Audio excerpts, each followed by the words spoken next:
அப்படியே ஒரு சாயங்காலம் 5 மணி போல் கிணத்த போய் சுற்றி பார்த்துட்டு வந்தால் அது ஒரு தனி சுகங்க. அதனால் நம்ம 5 மணிக்கு அப்படியே போய் கிணத்த சுற்றி பார்க்க போனோம். ஏற்கனவே இப்போ தான் தண்ணி பாய்ச்சிருப்பாங்க உங்களுக்கு, கிணத்துக்குலாம் தண்ணி இல்லை. சரி ஓகே, ஒரு இளநியாவது வெட்டி குடிப்போம் அப்படின்ட்டு தென்னை மரத்தை பார்த்தா தென்னை மரத்தில் ஒரு இளநி கூட இல்லை. சரி அதுவும் இல்லை, நம்ம எப்போவும் திங்கிற கொய்யாப்பழமாவது கிடக்கா அப்படின்ட்டு கிணத்துக்கு போய் பார்த்தா என்ன ஒரு ஆச்சரியம், போனவொடனே அப்படியே ஒரு பழுத்த பழம் கிடந்துச்சிங்க. போய் திரும்பி பார்த்தா தான் தெரியுது அது ஏற்கனவே ஒரு கிளி கொத்தி போட்டிருக்கு. சரி அது எதுக்கு நம்மளை வச்சு ஒரு கிளியாக சாப்பிட்டு போட்டோம் அப்படின்னு சொல்லி விட்டாச்சு. எப்படினாலும் நமக்காண்டி ஒரு கொய்யாப்பழம் வச்சுருக்குமா அந்த மரம் அப்படின்ட்டு சுற்றி சுற்றி தேடி பார்த்தா 2 கொய்யாப்பழம், அருமையான கொய்யாப்பழம். சரி ஓகே நமக்கு தந்துருக்கு அப்படின்னு சொல்லிட்டு கொய்யாப்பழத்தை பிடிங்கிட்டு அப்படியே அங்கேயும் நடந்து வந்துக்கிட்டு இருந்தேன். வரும்போது இந்த வாழைக்காயை பார்த்தேன், என்னடா பழுத்திருக்க மாதிரி தெரியுதா அப்படின்னு பார்த்தா உண்மைக்கும் பழுத்து இருந்துங்க.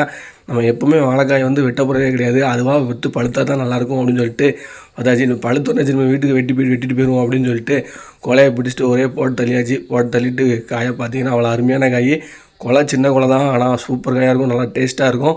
நீங்கள் இந்த மாதிரி கொலையை வெட்டி வீட்டில் சாப்பிட்டீங்கன்னா இருந்தால் சின்னதாக ஒரு கமெண்ட் பண்ணுறேன். இன்றைக்கி கிணத்துக்கு வந்ததுக்கு வந்து ஒரு வாழைக்கொலை, ஒரு 3 கொய்யாப்பழம் கிடச்சிருந்து. சரி ஓகே, நன்றி. வீடியோ பிடிச்சா லைக் பண்ணுறேங்க.